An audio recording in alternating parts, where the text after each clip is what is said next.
ओम शांति। 8 जुलाई 1973 बाबा के अव्यक्त मधुर महावाक्य। मुरली का टाइटल है भक्तों और पांडवों का पोता मेल। बाबा कहे, आप सभी कहाँ बैठे हैं? क्या सभी मेले में बैठे हो? यह है प्रैक्टिकल मेला और सभी हैं यादगार के मेले। अभी के इस मधुर मिलन के मेले से अनेक स्थानों पर और अनेक नामों से मेले मनाते आते हैं। मेले में विशेष मिलन होता है। मेला अर्थात मिलना। यह मिलन अर्थात मेला कौन सा है? इस समय मुख्य मेला है ही आत्मा रूप से परमात्मा बाप के साथ मिलने का, अथवा यूँ कहें कि आत्मा और परमात्मा का मेला है। ना सिर्फ एक संबंध से, लेकिन सर्व संबंधों से, सर्व संबंधी बाप से मिलन का मेला है, अर्थात सर्व प्राप्तियों का यह मेला है। एक सेकंड में सर्व संबंधों से, सर्व संबंधी बाप से मिलन मनाने से प्राप्ति स्वतः ही हो जाती है। और अन्य मेले तो खर्च करने के होते हैं, लेकिन यह मेला स्व प्राप्ति करने का है। और दूसरे मेले में अगर कुछ प्राप्ति भी करेंगे तो कुछ देकर ही प्राप्त करेंगे, परंतु यहाँ देते क्या हो? जिसको संभाल नहीं सकते हो तुम वही देते हो ना। कोई यहाँ अच्छी चीज़ देते हो क्या? जिन चीज़ों को आप संभाल नहीं सकते हो तुम वही तो बाप को देते हो। इससे बाप को क्या बना दिया? सेवाधारी बना दिया ना। जैसे कि अपनी चीज़ को संभालने के लिए कोई सर्वेंट को रखा जाता है। बाप को देते भी वही हो जिसको आप कंट्रोल नहीं कर पाते हो। बाकी बाप को और कुछ दिया है क्या? कीचड़ पट्टी देकर अगर पद्मों की कमाई हो जाए तो उसको देना कहेंगे या लेना? उसे लेना कहेंगे ना। तो और सभी मेले देने के होते हैं, और वहाँ यदि देकर कुछ लिया हो तो वह क्या बड़ी बात है। लेकिन यह मेला सर्व प्राप्ति करने का मेला है। जो चाहो और जितना चाहो आप उतनी प्राप्ति कर सकते हो। तो ऐसा सर्व प्राप्तियों का मेला कभी कहीं देखा है? ऐसे मेले पर आप सभी आए हुए हो तो मेले में एक होता है मिलन, और दूसरा क्या होता है? और मेले में तो मेले बनते हैं, और यहाँ क्या बनते हो? स्वच्छ। स्वच्छ तो बन गए हो ना, या आप अभी तक स्वच्छ बन रहे हो? स्वच्छ बनने के बाद क्या होता है? श्रृंगार होता है और तिलक लगाया जाता है। अभी सदा स्मृति का तिलक स्वयं को लगा रहे हो और दिव्य गुणों के गहने से अपने आप को सजा रहे हो। तो मेले में मिलना हुआ और मनाना भी हुआ। साथ साथ मेले में खेल पाल भी होता है। मेला और खेला दोनों साथ साथ ही होता है। तो मेला और खेल, यह दो शब्द अगर सदा याद रखो तो आपकी कौन सी स्टेज बन जाएगी? यदि कभी भी स्थिति डगमग होती है तो उसका कारण है कि मेला अर्थात मिलन, उससे बुद्धि को किनारे कर देते हो, अर्थात मेले से निकल जाते हो और उसे खेल नहीं समझते हो। तो मेला और खेल, यह दो शब्द सदा याद रखो। मेले में सभी बातें आ जाती हैं। जैसे पहले सुनाया था ना कि मिलन किन किन बातों का होता है। मेला शब्द याद आने से संस्कारों का मिलन, बाप और बच्चों का मिलन और सर्व संबंधों से सदा प्राप्ति का मिलन, सभी इस मेले में आ जाते हैं। यह सृष्टि एक खेल है, यह तो मुख्य बात है। लेकिन यह माया की भिन्न भिन्न परीक्षाएं व परिस्थितियां जो आती हैं, यह भी आप लोगों के लिए एक खेल है। अगर इसको खेल समझो तो खेल में कभी परेशान नहीं होंगे, हंसते रहेंगे। तो परीक्षाएं भी एक खेल हैं। तीसरी बात, खेल समझने से जो भी भिन्न भिन्न वैरायटी संस्कारों का पाठ देखते हो, उन पाठधारियों का इस बेहद के खेल में यह पाठ अर्थात खेल नूंधा हुआ है। यह स्मृति में आने से कभी भी अवस्था डगमग नहीं होगी, सदैव एक रस अवस्था रहेगी। जब स्मृति में रहेगा कि यह वैरायटी पाठ ड्रामा अर्थात खेल है, तो वैरायटी खेल में पार्ट ना हो, यह कभी हो सकता है क्या? जब नाम ही है वैरायटी ड्रामा। जैसे हद के सिनेमा में भिन्न भिन्न नाम से भिन्न भिन्न खेल होते हैं, समझो नाम ही है खूनी नाहेक खेल। फिर उसमें अगर कोई भयानक व दर्दनाक सीन देखो तो विचलित होंगे क्या? क्योंकि समझते हो कि खेल ही खूनी नाहेक का है। पहले से ही ऐसा समझकर फिर उसे देखेंगे। वैसे ही मानो कोई लड़ाई झगड़े क्रोध की स्टोरीज हैं तो उसको देख कर हंसेंगे या रोएंगे? ज़रूर हंसेंगे ना, क्योंकि जानते हो कि यह एक खेल है। ऐसे ही इस बेहद के खेल का नाम ही है वैरायटी ड्रामा अर्थात खेल। तो उसमें वैरायटी संस्कार व वैरायटी स्वभाव व वैरायटी परिस्थितियाँ देख कर कभी विचलित होंगे क्या? या उसे भी साक्षी हो एक रस स्थिति में स्थित हो देखेंगे? तो अगर यह समझो व याद रखो कि यह एक वैरायटी खेल है, तो जो पुरुषार्थ करने में मुश्किल समझते हो क्या वह सहज नहीं हो जाएगा? यह दो शब्द भी भूल जाते हो, मेले को भी और खेल को भी भूल जाते हो, और भूलने से ही स्वयं को परेशान करते हो, क्योंकि स्मृति अर्थात साक्षीपन की सीट छोड़ देते हो। सीट को छोड़कर अगर कोई ड्रामा देखे तो फिर क्या हाल होगा उसका? तो सीट पर सेट होकर वैरायटी ड्रामा की स्मृति रखते हुए अगर एक एक पाठधारी का हर पाठ देखो तो सदैव हर्षित रहेंगे। मुख से वाह वाह निकलेगी, वाह मीठा ड्रामा। यह क्या हुआ, क्यों हुआ, ये नहीं निकलेगा, बल्कि वाह वाह शब्द मुख से निकलेंगे। अर्थात सदा खुशी में झूमते रहेंगे, सदा अपने को मास्टर सर्वशक्तिमान अनुभव करेंगे। क्या ऐसे स्वयं को प्रैक्टिकल में अनुभव करते हो? मेले से बाहर निकल जाते हो तो परेशान हो जाते हो, और जब हाथ छोड़ देते हैं तो भी परेशान हो जाते हैं। ऐसे ही तुम यहाँ भी बाप का हाथ छोड़ देते हो। हाथ छोड़ देना, क्या इसका अर्थ समझते हो? बाप का स्थूल हाथ तो है नहीं, श्रीमत है हाथ और बुद्धि योग है साथ। तो मेले में जब हाथ और साथ दोनों ही छोड़ देते हो, अर्थात बाप से किनारा कर देते हो, तब भी परेशान होते हो। हाथ और साथ अगर ना छोड़ो तो सदा खुशी में रहेंगे।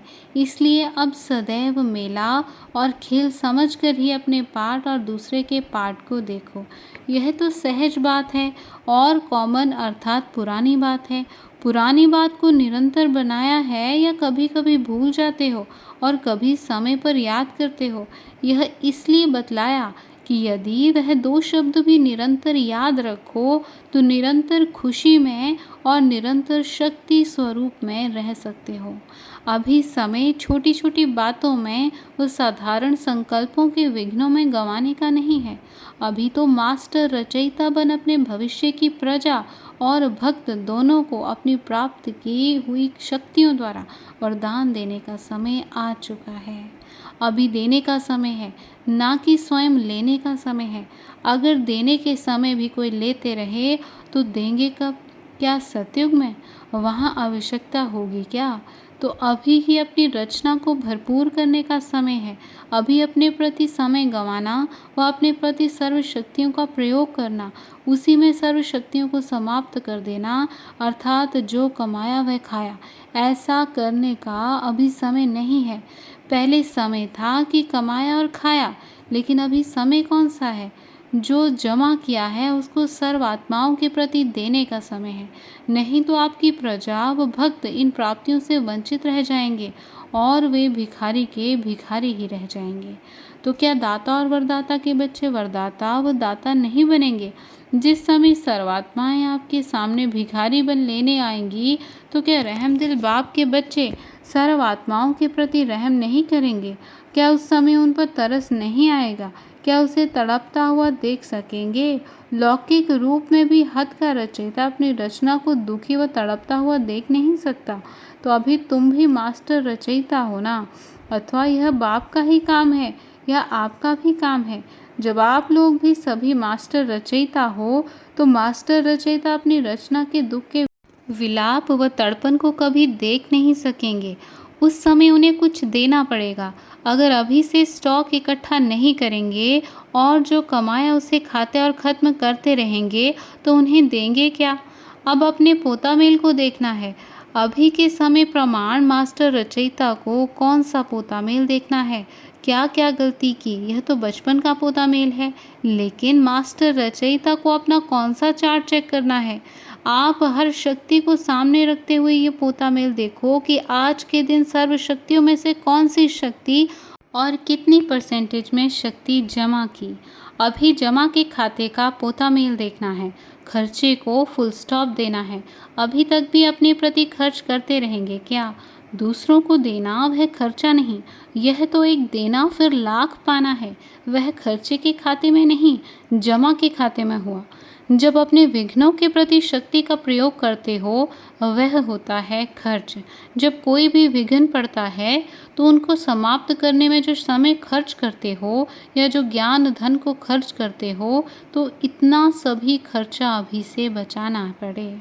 जैसे यह गवर्नमेंट भी आजकल बचत की स्कीम बनाती है, तो अलमाइटी गवर्नमेंट भी अब सब बच्चों को ऑर्डर करती है कि अब बचत की स्कीम बनाओ, खर्चे को फुल स्टॉप लगाओ। अभी तो देते रहो, अभी लेने का कुछ रहा है क्या? अगर रहा है तो इससे सिद्ध होता है कि बाप ने पूरा वर्षा दिया नहीं है।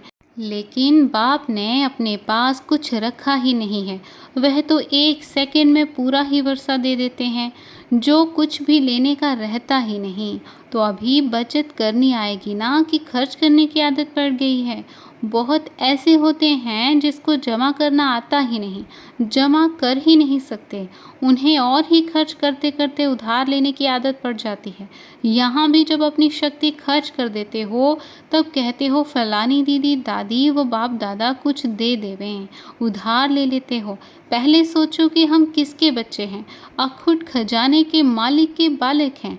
नशा है ना, जब अखुट खजाने के बालक सो मालिक हो और ऐसे फिर दूसरों से शक्ति का उधार लेवें, उनको क्या कहा जाए? बहुत समझदार। ऐसे बहुत समझदार तो कभी नहीं बनते हो ना। क्या बचत करने की युक्तियाँ अथवा बचत की स्कीम जानते हो? बचत करने का भी सबसे सहज और श्रेष्ठ तरीका कौन सा है जिससे कि सर्व शक्तियों की बचत कर सको? बजट भी कैसे बनाएंगे? पहले बनाएंगे तब तो चेक करेंगे ना, कैसे बनाएंगे जिससे कि ऑटोमेटिकली जमा हो। बजट बनाना अर्थात अपनी बुद्धि का, वाणी का और फिर कर्म का, सभी का अपना हर समय का प्रोग्राम फिक्स करना। जैसे बजट बनाते हैं तो उसमें फिक्स करते हैं ना कि इतना खर्चा इस पर करेंगे, उसी अनुसार ही फिर खर्चे को चलाते हैं, तब बजट प्रमाण कार्य सफल हो सकता है। तो बजट बनाना अर्थात अमृत वेले उठकर रोज अपनी बुद्धि की प्लान का वाणी द्वारा क्या क्या करना है और कर्म द्वारा क्या क्या करना है, उन सभी को फिक्स करो। अर्थात अपने तीनों प्रकार की रोज़ की डायरी बनाओ। तो रोज़ डायरी बनाने से जो बुद्धि के प्रति कर्तव्य फिक्स किया है वह फिर चेक करना पड़े कि जैसे मैंने बजट बनाया क्या उसी प्रमाण कार्य किया, या बजट एक और प्लान दूसरा तो नहीं। तो अपनी सर्व शक्तियों को जमा करने की सहज युक्ति यही है कि रोज़ अपना प्लान बनाओ, मनसा वाचा और कर्मणा का। बुद्धि को सारे दिन में किस कर्तव्य में बिजी रखना है, यदि वह भी अमृत वेले फिक्स करो तो फिर सभी व्यर्थ खत्म हो जाएगा। व्यर्थ खत्म किया तो समर्थ बन जाएंगे। व्यर्थ को समाप्त करने के लिए प्लानिंग बुद्धि बनाओ। प्लानिंग बुद्धि बनाने से ही अपनी सर्व शक्तियों को जमा कर सकेंगे, क्योंकि जो भी शक्तियाँ खर्च करते हो वह सभी व्यर्थ खर्च करते हो। अगर व्यर्थ का खाता ही समाप्त हो जाएगा तो बचत ऑटोमेटिकली हो जाएगी। व्यर्थ को समाप्त करने के लिए डेली डायरी बनाओ। इस रीति अपने समय को भी फिक्स करो कि आज के दिन बुद्धि में विशेष कौन सा संकल्प करेंगे या आज वाणी द्वारा क्या कर्तव्य करेंगे। वह फिक्स होने से साधारण व व्यर्थ बोल जो एनर्जी को वेस्ट करते हैं वह सब बच जाएंगे। जो वेस्ट नहीं करते वह बेस्ट बन जाते हैं।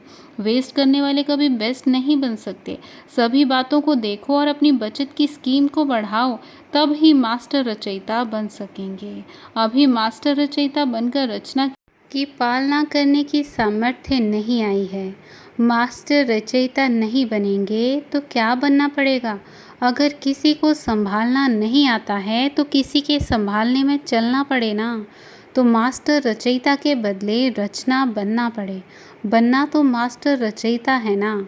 सिर्फ 2 शब्द जो सुना मेला और खेला, सदैव इनको स्मृति में रखो तो भी बचत की स्कीम हो जाएगी।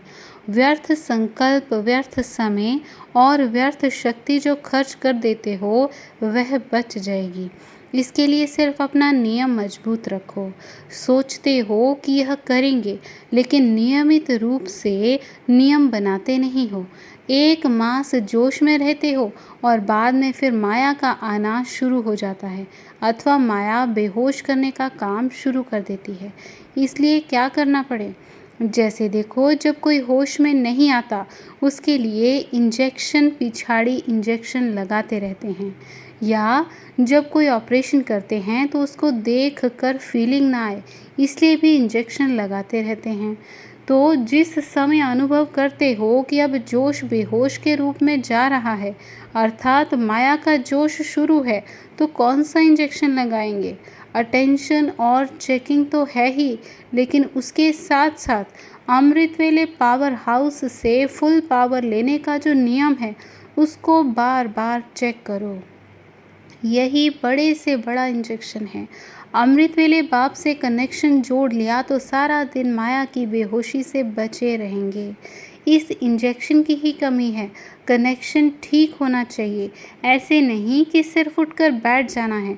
उठकर तो बैठ गए, यह तो नियम का पालन किया, लेकिन क्या कनेक्शन ठीक है, अर्थात प्राप्तियों का अनुभव होता है। अगर इंजेक्शन लगावें लेकिन शक्ति का अनुभव ना हो तो समझेंगे इंजेक्शन ने पूरा काम नहीं किया। इसी प्रकार अमृत वेले का कनेक्शन अर्थात सर्व पावर्स का और सर्व प्राप्तियों का अनुभव होना, यह बड़े से बड़ा इंजेक्शन है। पहले यह चेक करो कि अमृत वेले का आदिकाल ठीक है। अगर आदिकाल ठीक नहीं होगा तो मध्य और अंत भी ठीक नहीं होगा।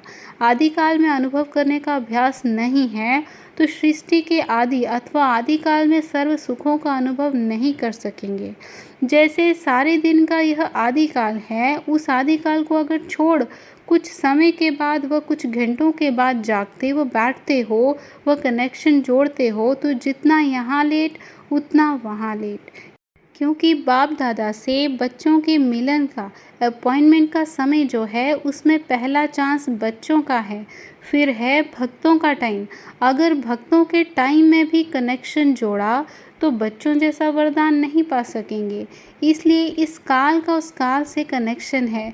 सभी से बड़ा बजट का पहला आइटम तो यह रहा अमृत वेले अर्थात आदिकाल।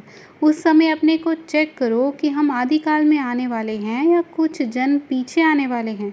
यहाँ के घंटे वहाँ के जन्म, जितने यहाँ घंटे कम उतने वहाँ जन्म कम हो जाएंगे। कमज़ोरी इसी की है, बैठ तो जाते हैं सभी, उसी समय की सीन दिखो तो बड़ा मज़ा आएगा। उस समय का दृश्य ऐसा होता है जैसे कि जयपुर में एक हठयोगियों का म्यूज़ियम है, भिन्न भिन्न प्रकार के हठयोग दिखाए हुए हैं। तो अमृत वेले भी उस समय की सीन ऐसी होती है। कोई हठ से नींद को कंट्रोल करते तो कोई मजबूरी से टाइम पास करते और कोई उल्टे लटके हुए होते हैं, अर्थात जिस कार्य के लिए बैठते हैं वह उनसे नहीं होता। जैसे उन हठ योगियों को दिखाते हैं कि कोई एक टांग पर, कोई उल्टे और कोई कैसे होते हैं। यहाँ भी उस समय का दृश्य ऐसा होता है। कोई एक सेकंड तो अच्छा व्यतीत करते हैं, फिर दूसरा सेकंड देखो तो एक टांग पर ठहरते तो दूसरी टांग फिर गिर जाती। सोचते हैं आज के दिन कुछ जमा करेंगे, परंतु होता नहीं है। वह सीन भी देखने की होती है। कोई फिर सोते सोते भी योग करते हैं, जैसे वह हठ करते हैं कांटों पर सोते हैं, यहाँ शेष शैया पर होते। यहाँ के उस समय का पोज भी वंडरफुल होता है। इसलिए सुनाया ना कि अमृत वेले के महत्व को जानने और उन्हें जानकर जीवन में लाने से महान बन सकते हो। अगर अमृत वेले अपना प्लान नहीं बनाएंगे तो प्रैक्टिकल में क्या लाएंगे। कोई लौकिक कार्य भी तब सफल होता है जब पूरा प्लान बनाते हैं। अगर प्लान नहीं बनाते तो सफलता नहीं हो सकती। इस प्रकार अमृत वेले अपना प्लान फिक्स नहीं करते हो तो मन, वाणी अथवा कर्म द्वारा जो सफलता होनी चाहिए वह नहीं कर पाते हो। अभी इस महत्व को जानकर महान बनो। अभी तो स्पष्ट सुनाया ना कि अब बाकी क्या पुरुषार्थ रह गया है। अमृत वेले का ठीक करेंगे तो सभी ठीक हो जाएगा। जैसे अमृत पीने से अमर बन जाते हैं, तो अमृत वेले को सफल करने से अमर भव का वरदान मिल जाता है। फिर सारा दिन कोई भी विघ्नों में मुरझाएंगे नहीं, सदा हर्षित रहने में और सदा शक्तिशाली बनने में अमर रहेंगे। अमृत वेले जो अमर भव का वरदान मिलता है, वह अगर नहीं लेंगे तो फिर मेहनत बहुत करनी पड़ेगी। मेहनत और खर्चा दोनों करते हो, नहीं तो अमर भव के वरदानों से मेहनत और खर्चा दोनों से छूट जाएंगे। अच्छा, ऐसे सदा बाप के साथ रहने वाले, वो सदा हर सेकंड हर संकल्प में मिलन मनाने वाले, एक संकल्प व एक सेकंड भी मेले से अलग नहीं होने वाले, सदैव साक्षी और स्मृति की सीट पर सेट हो हर सीन देखने वाले खिलाड़ी व देखने वाले तीव्र पुरुषार्थी, एक सेकंड में संकल्प और स्वरूप बनने वाले, अर्थात जो संकल्प किया और वह स्वरूप बने, ऐसे तीव्र पुरुषार्थी अमर भव के वरदानी बच्चों को बाप दादा की याद प्यार और नमस्ते। अच्छा, ओम शांति।